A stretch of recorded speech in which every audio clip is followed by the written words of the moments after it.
kay Kuya Jun Luntok. Ay, pare.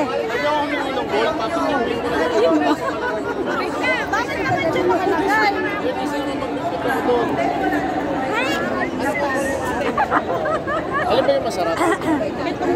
Sarap, masarap. Pakinabangan po.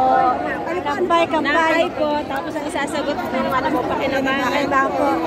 May kanta yan.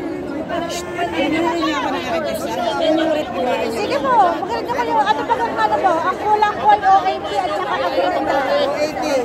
Agro-interest.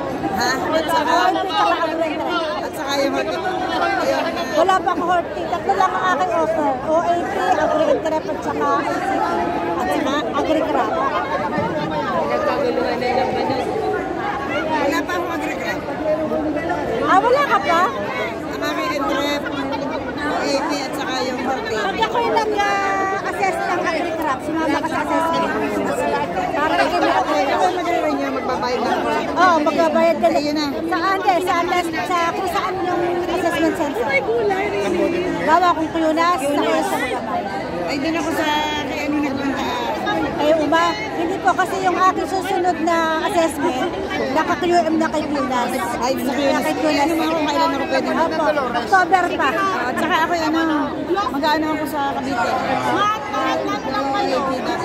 Ano ako, tutulungan ko yung kakakopet scholar ko.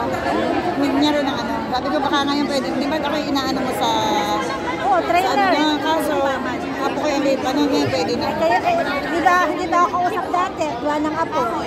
Ngayon pwede na ako. Teka tayo muna.